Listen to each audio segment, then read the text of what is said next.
I'm Byron Sherrill, and I was a correctional officer at the medical center from 1968 until 1990. And I worked with Joe quite a bit. Seemed like some of the rougher jobs Joe and I seemed to catch together. And one incident I think pretty well explains the kind of man Joe was. It was in the mid-70s. The black Muslims were one of the most feared gangs in the prison system. And we had got word that they were going to try to provoke some sort of an incident there at the medical center. Joe and I were working out on the main yard, which is about 1.5 acres of recreation area. And I was on one end of the yard and Joe was on the other. There was one other officer out there. And this black Muslim group, which consisted of 13 men, began organized martial arts exercises, which is a strict violation of the rules. So I was walking around, and when I got to them, their minister was there. He was leading the exercises, and I called him by name and I said, I need to talk with you, and I explained to him what the rules were, and I said, there'll probably be an incident report written by someone if you fellows don't break off the exercise. Well, they chose that incident to be the incident. They encircled me and became very belligerent and began taunting me, and I knew immediately I was in big trouble.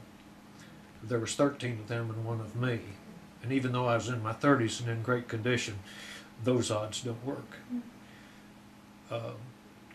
There were approximately, out of my peripheral vision, I could see that there were maybe 8 or 9 officers looking out windows and knew what was going on, but none of them had the nerve to come out and help me.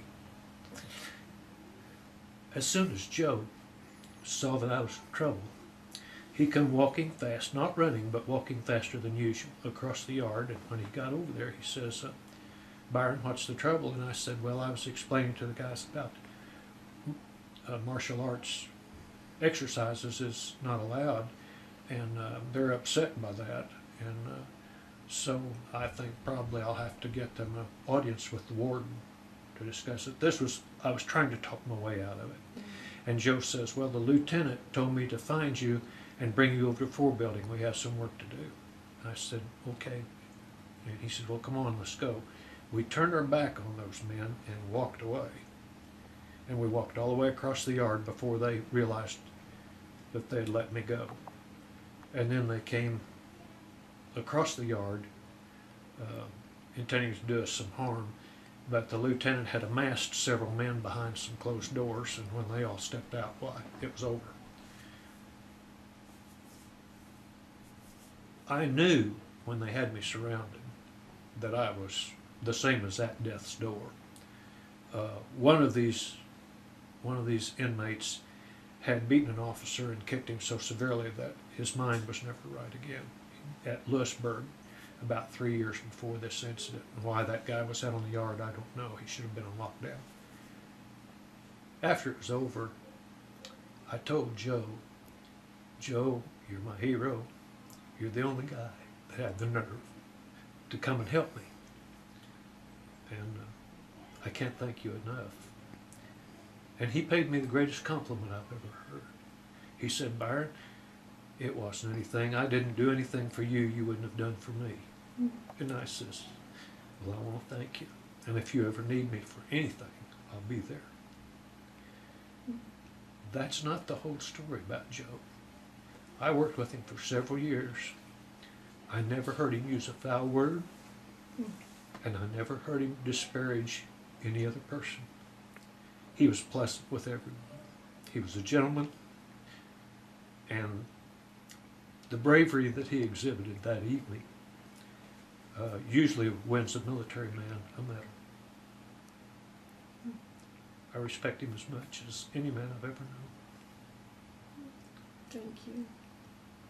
See, he never told me that. I found out somebody. Those are incidents that husbands usually don't go home and tell their wives because they don't want to worry them with the danger of the work. Yeah, it's true. Thank you. You had a a rare fellow. You know, I'm finding out more and more of how rare he was. Well, my life was blessed having known him. Thank you. Because before Joe came to that incident, I was praying, while I was talking to those guys, I was praying in my heart, Lord, please get me out of this. But if you can't, or if you don't want to, at least forgive me for anything I've ever done that would keep me out of heaven. I was that sure I was going to die. And Joe saved my life.